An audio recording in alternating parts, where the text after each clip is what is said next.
Hi, welcome to crunch entertainment. This is Pavan. Versatile director Prashanth Neel rebel star Prabhas cutout ని వాడుకోవడంలో పూర్తిగా success అయ్యాడని చెప్పేయచ్చు. ఈ సినిమా చూస్తే ఇలా నచ్చడానికి కారణం ఏంటంటే ప్రభాస్ ఫ్యాన్స్ కి ప్రభాస్ ని ఎలా చూడాలని అనిపిస్తుందో ఎగ్జాక్ట్ గా అలాగే పోర్ట్రే చేశాడు ప్రశాంత్ నీల్. సో ఇది సూపర్ హిట్ ఫార్ములా తోటే తీశాడు, మంచి హిట్ కొట్టేసింది సినిమా. ఈ సినిమా గురించి మనం కంప్లీట్ డీటెయిలింగ్ లోకి వెళ్లే ముందు ఒక్క విషయం మాత్రం చెప్తా. ఇది single screen cinema, full mass feast, ఒక రెబల్ ఫీస్ట్ అనుకోవచ్చు ఈ సినిమాని. ప్రశాంత్ నీల్ KGF 1-2 పార్ట్స్ తోటి, ఆ రెండు సినిమాలతోటి మన తెలుగు వాళ్ళకి కూడా బాగా కనెక్ట్ అయిపోయాడు, ఒక వరల్డ్ ని సృష్టించేశాడు. సో తన టేకింగ్ అనేవి కానీ అన్ని కంప్లీట్ గా నాకు డిఫరెంట్ గా అనిపిస్తాయి, ఒక ఫ్యాంటసీ వరల్డ్ లోకి వెళ్ళినట్టు అనిపిస్తాయి.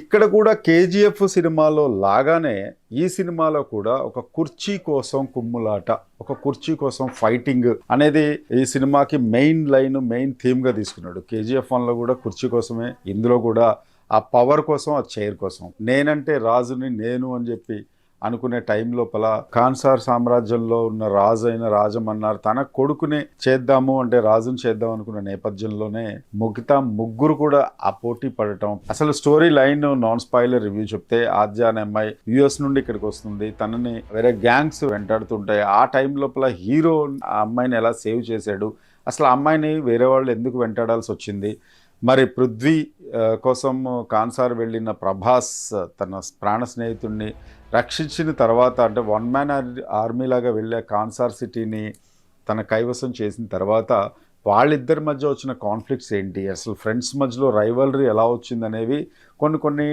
సెకండ్ లీడ్ కోసం వదిలేసి పెట్టుకున్నాడు. ఒక క్యారెక్టర్ సినిమా నెరేట్ చేస్తూ ఉంటుంది, ఇలా జరిగింది ఇలా జరిగిందని. అలాగే 2 ఫ్లాష్ బ్యాక్స్ కూడా ఉంటాయి. ప్రభాస్ ఫ్లాష్ బ్యాక్లో కనిపించడం, ఒక షేడ్ లోపల ప్రజెంట్ టెన్స్లో కనిపించడం అనేది ఒక 2 క్యారెక్టర్స్లో చేసుకున్నాడు. అలాగే మనకి రెబల్ సినిమాలో ప్రభాస్ ఎలా కనపడతాడంటే, మనకి ఒక 45 మినిట్స్ వరకు తన నుండి ఒక డైలాగ్ కూడా రాదు. ఓవరాల్గా సినిమాలో మాట్లాడితే ఒక 10-15 డైలాగ్స్ ఉంటాయేమో ప్రభాస్కి, అంతే. సో అంతా తన కళ్ళతోటి ఒక మెథడ్ యాక్టింగ్ అంటాం కదా, దాంతో చూపించారు. సో ఇందులో మెయిన్గా హైలైట్ పాయింట్స్ ఏంటంటే, మైన్స్ ఫైట్ అయితే ప్రభాస్కి చాలా యాప్ట్ అనిపించింది. ఇంకా నెక్స్ట్ ఇంటర్వెల్ బ్లాక్ కూడా మంచి గూస్ బంప్స్ తెప్పిస్తుంది. ప్రభాస్ ఫ్యాన్సే కాదు అందరికీ, అరే ఇంటర్వెల్ బ్లాక్ అద్భుతంగా ఉంది, ఎందుకంటే అక్కడి నుంచి లీడ్ తీసుకున్నాడు, కాన్సార్ సిటీని ఎలా చేరుకున్నాడు ఏంటి అనేది అక్కడి నుంచి స్టార్ట్ అవుతుంది అనమాట, మెయిన్ స్టోరీ స్టార్ట్ అవుతుంది. అదైతే ఎక్సలెంట్గా తీసాడు. ఇక థర్డ్ వచ్చేసి కాటేరమ్మ అమ్మవారి దగ్గర ఫైట్ ఉంటుంది అనమాట, ఒక బలిచ్చే సీన్ ఉంటుంది, అది రివీల్ చేయట్లేదు నేను, బట్ అది కూడా ఎక్సలెంట్గా శ్రద్ధ పెట్టి తీసుకున్నాడు, ఆ బిల్డప్స్, ఆ ఎమోషన్స్.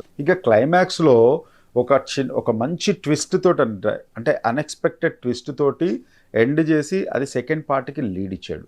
ఇది దీంతో ఇంకా అసలు అద్భుతం, వండర్ఫుల్ అని చెప్పి అందరూ ఆడియన్స్ అయితే బయటకు వస్తారు. అయితే ఇందులో మైనస్ పాయింట్ ఏంటి అని అంటే, ఒకటి లెంత్ ఎక్కువైపోవడము, డ్రామా అనేది కొంచెం కట్ చేయొచ్చేమో ఎడిట్ టేబుల్ మీద. అయితే మేబీ డైరెక్టర్ ఒకటి కూడా ఫీల్ అయ్యి ఉండొచ్చు. మనం అనుకుంటాం లెంత్ అనుకుంటాము, అది మైనస్ అనుకుంటాం, బట్ ఇది సెకండ్ పార్ట్ చూసినప్పుడు మళ్ళీ ఆ పార్ట్కి సంబంధించి, ఆ క్యారెక్టర్ సంబంధించి, ఆ సీన్కి సంబంధించి బిల్డప్, ఎలివేషన్ అండ్ ఇంట్రో అనేది లేకపోతే ఇబ్బంది కూడా పడొచ్చేమో, ఆ ప్రేక్షకుడు కనెక్ట్ కాడేమో అన్న ఉద్దేశంతో కూడా ఎడిట్ టేబుల్ మీద చేయకుండా ఉండొచ్చు. ఈ క్యారెక్టర్స్ కూడా సినిమాలో ఎక్కువ ఉండటం వల్ల ఆడియన్స్ కన్ఫ్యూజ్ అయ్యే అవకాశం కూడా ఉంటుంది. ప్రభాస్ ఫ్యాన్స్ ఎక్స్పెక్ట్ చేసినట్టు, లేకపోతే ఇది ఇలా ఉండబోతుందని మీరు ముందుగానే ప్రిడిక్ట్ చేసుకుని వెళ్ళొద్దు. తన స్టోరీ ఎలా రాసుకున్నాడో, స్టోరీలో ఎలివేషన్స్ ఎంతవరకు ఉండాలి, నెక్స్ట్ సెకండ్ పార్ట్కి లీడ్ ఎలా ఉండాలి, ఆ ప్రకారమే స్టోరీ వెళ్తుంది తప్ప మీ ప్రిడిక్షన్స్ని బట్టి, మీ అంచనాలను బట్టి కాదు. ఇక ప్రభాస్ తర్వాత చెప్పుకోదగ్గది మెయిన్గా పృథ్వీరాజ్ యాక్టింగ్ హ్యాట్స్ ఆఫ్ చెప్పాలి. ప్రభాస్ తర్వాత అందరినీ ప్రేక్షకుల్ని బాగా ఆకట్టుకుంది అయితే పృథ్వీరాజే, నో డౌట్ అబౌట్ ఇట్. అయితే వాళ్ళిద్దరి మధ్య కెమిస్ట్రీ కొంచెం, అంటే బాండింగ్ అనేది ఇంకో కొంచెం సీన్స్లో ఎలివేట్ చేసి ఉంటే బాగుండేదేమో. డైరెక్టర్ అక్కడ కొంచెం, అంటే అంత ఎమోషన్ అనేది అక్కడ ఆన్ స్క్రీన్ కనపడకపోయేసరికి, అంత బాండింగ్ అనేది కనపడకపోక ఆడియన్స్ కొంచెం కనెక్ట్ అవ్వలేదేమో అని అనిపించింది కొన్ని చోట్ల. ఈ సినిమాలో ఇంకొక నెగిటివ్ ఏంటంటే, KGF లో సుల్తాన్ అండ్ ధీరా సాంగ్స్ సినిమాకి ఎంత ప్లస్ అయ్యాయో మనందరికీ తెలుసు, బట్ ఈ మూవీలో అలాంటి ఒక్క సాంగ్ కూడా తీయలేకపోయాడు ప్రశాంత్ నీల్. అది కొంచెం ఆడియన్స్ కి డిసప్పాయింట్మెంట్ గా అనిపిస్తుంది. సో ఇవి ప్లస్ అండ్ మైనస్. ఇక ఈ సినిమా టెక్నికల్ ఆస్పెక్ట్స్ విషయానికి వస్తే, సలార్ మూవీ సినిమాటోగ్రాఫర్ భువన గౌడ KGF ని ఎంత బాగా చూపించారో ఈ సినిమాను కూడా అంతే బ్యూటిఫుల్ గా తెరకెక్కించారు. అలాగే BGM రవి బస్రూర్ కూడా చాలా బాగా బీజిఎం ఇచ్చారు. అందరికి నచ్చేలాగా బీజిఎం ఇచ్చారు. ఎడిటింగ్ విషయానికి వస్తే కేజీఎఫ్ అంత ఫాస్ట్ కట్స్ కాకుండా స్టోరీని కొంచెం అర్థమయ్యేలాగా చాలా నిదానంగా చాలా మంచి ప్రెజెంటేషన్ చేశారు. క్రంచ్ మీడియా సలార్కి ఇస్తున్న రేటింగ్ అయితే 3.5 out of 5. మీకు ఈ వీడియో నచ్చినట్టయితే ప్లీజ్ సబ్స్క్రైబ్, అలాగే please do like and share also.